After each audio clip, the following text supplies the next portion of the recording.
us. Today, we want to talk about, uh, uh, let's say, we want to try and figure out, is it possible to have a, a GDP that is favorable without democracy, a democratic institution within your country, or without democracy within one's country? And this, the main reason we want to talk about this is because Zimbabwe has always had a problem with our, democracy, when it comes to democracy.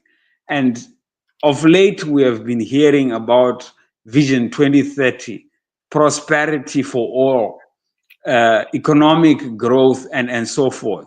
So we want to find out, is it possible to actually have or to achieve Vision 2030 without democracy? So here we are going to be discussing a chart that is on the screen here.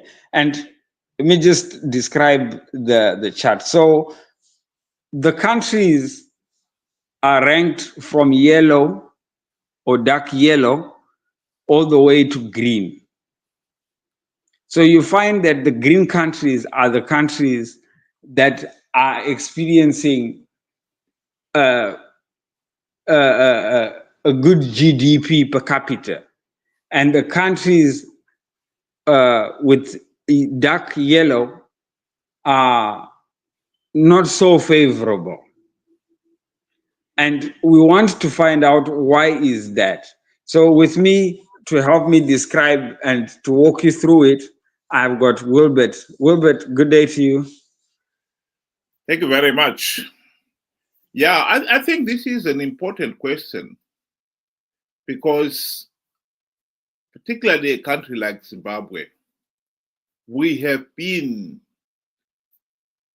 on the economic decline ever since the country's independence in 1980. Our economy has been in decline.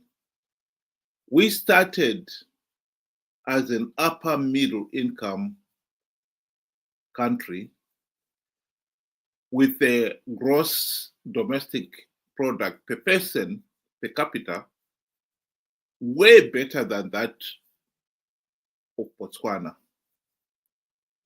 But as you can see now, Botswana's GDP is far much better than ours. Botswana's GDP is 8,000 US dollars per capita. And Zimbabwe, we are on 2,000. So Botswana is 4 times economically better off than we are. South Africa is on 6,000 per capita. Namibia, 5,000. Zimbabwe has slipped. There's no doubt about it. We used to be an upper middle income nation. And as Ben was referring to, now we find ourselves in a situation where we are now fighting to get back to that. And in this particular case, this is what Mnangagwa calls Vision 2030. Ben. One other thing that we must note when we are comparing, and of late I've been comparing Botswana to Zimbabwe, you will find out that Botswana is mostly desert, and Zimbabwe is, it's there's a lot of water and vegetation there, And another thing of importance is that Botswana has just got one mineral, which is diamond. And Zimbabwe has diamonds and many other minerals, including gold, platinum, lithium, and many others. Then the question now is, how is it that a country that has very little in terms of mineral wealth or variety of mineral wealth is faring much better than a country that has abundance of various minerals? And to help us understand that, on the screen now we have the democracy index.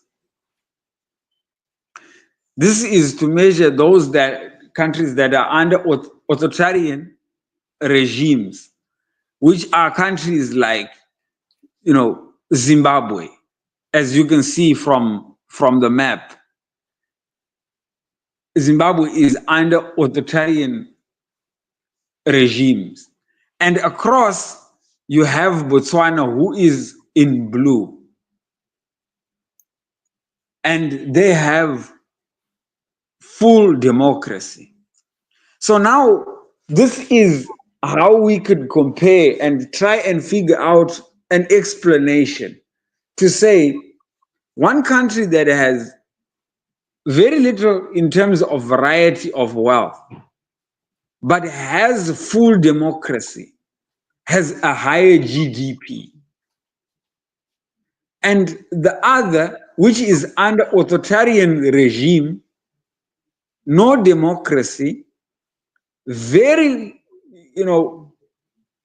as different mineral wealth in abundance, and has a very poor GDP.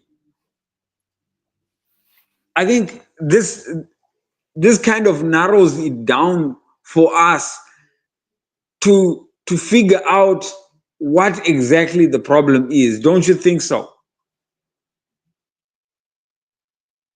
Well, it does. If you look at that map, you'll find Zimbabwe is a much more authoritarian government than Namibia, Botswana, and South Africa.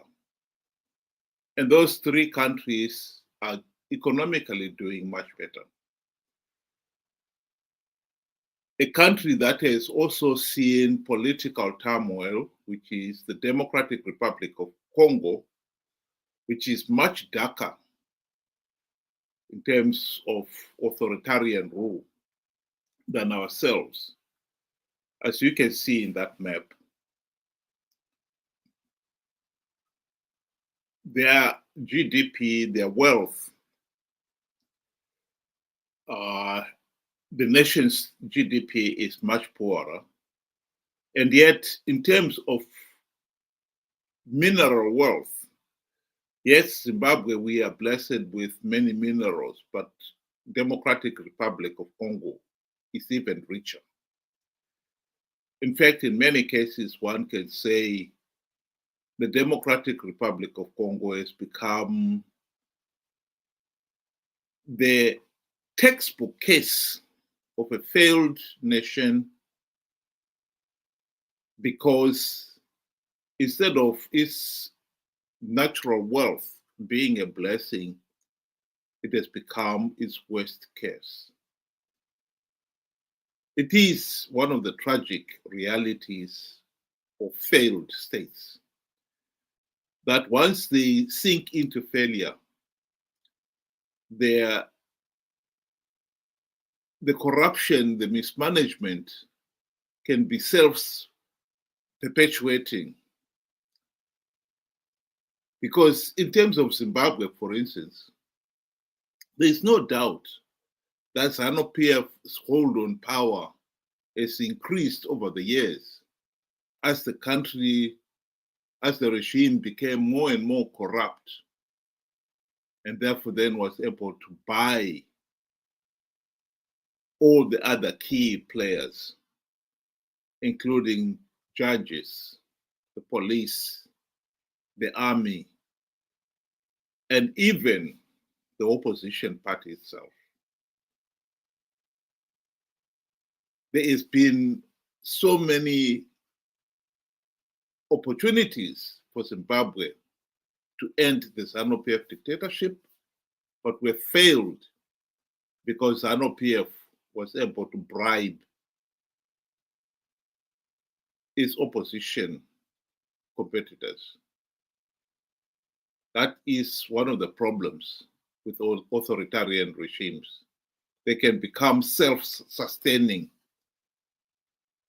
and getting back to a democratic system of government becomes even more and more difficult.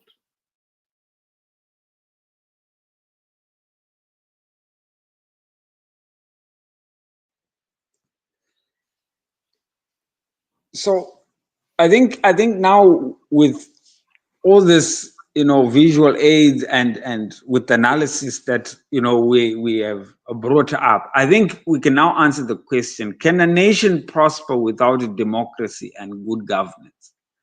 The answer is no, and the maps they show. The fundamental thing about a democracy, or how democracy works, is that you are the citizens of that country are able to hold those in public office accountable to whatever they are doing.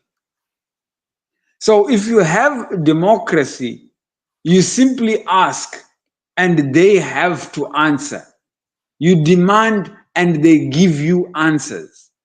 Now, with authoritarian rule, it's my way or the highway. If you ask too much, you are either jailed, you disappear, and we've seen this. This is the case with Zimbabwe.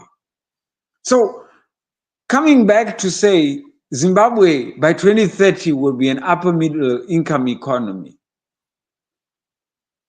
From the visuals that we have seen, we can safely say it is impossible, because Zimbabwe is not a democratic nation. Without democracy, there is no upper middle income economy. There is no Vision 2030. The foundation has to be built upon being a democratic country, being held accountable by the people. And Zimbabwe is far from it.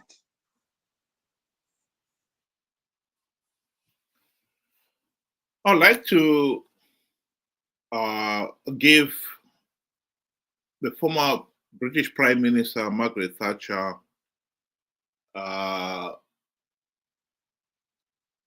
the floor to explain why some countries are a failure while others are prospering.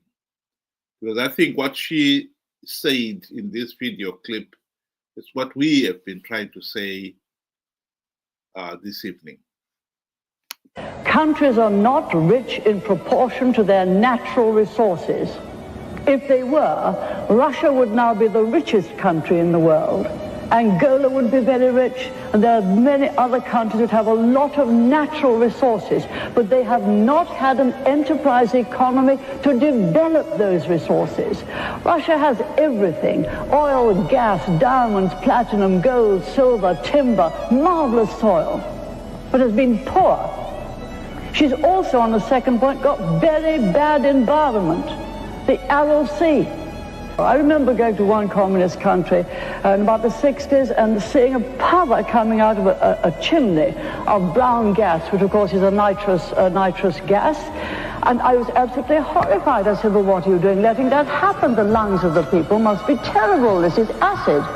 You can't let that go on. Tact has never been my strong point, as you know. And it is the countries that have had the wrong system which have not created the wealth, have not cared about people. Look at the other side. Japan, no natural resources. Switzerland, no natural resources. Taiwan, no natural resources.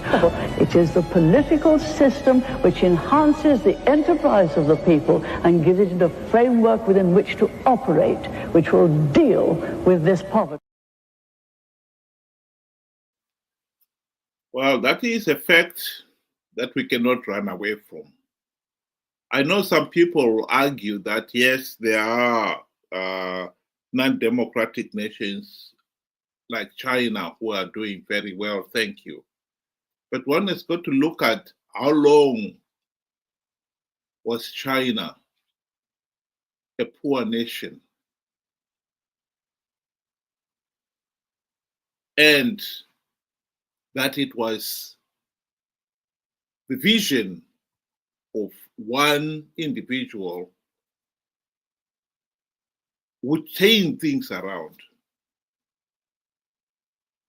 I think China has got to remember that if they were to have another authoritarian chairman, China could slip back into the same economic and political turmoil of the past. This is one of the problems with a political system or a nation whose economic prosperity is totally dependent on one or two individuals. When they go, they cannot guarantee political stability and economic prosperity. Thank you very much, Ben. Thank you. In conclusion, I would want to say, for any country to enjoy, economic prosperity and enjoy the fruits of their country, they have to have a democracy within, all their institutions.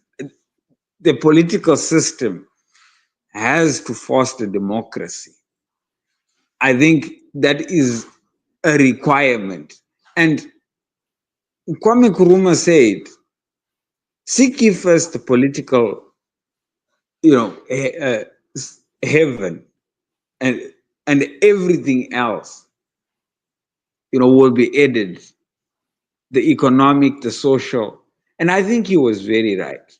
And Margaret Thatcher actually emphasized the same thing. You need to have the right political system, and everything else will fall into place. And to answer those that really believe that Zimbabwe is heading towards Vision 2030, unless you want to break, a record or to do the outrageous, because from what we are seeing here, it has been proven already that it is nearly impossible for any country to enjoy prosperity without having the right democratic principles, democratic systems in place. With that, I would like to thank everybody that joined today, and have a good evening. Thank you.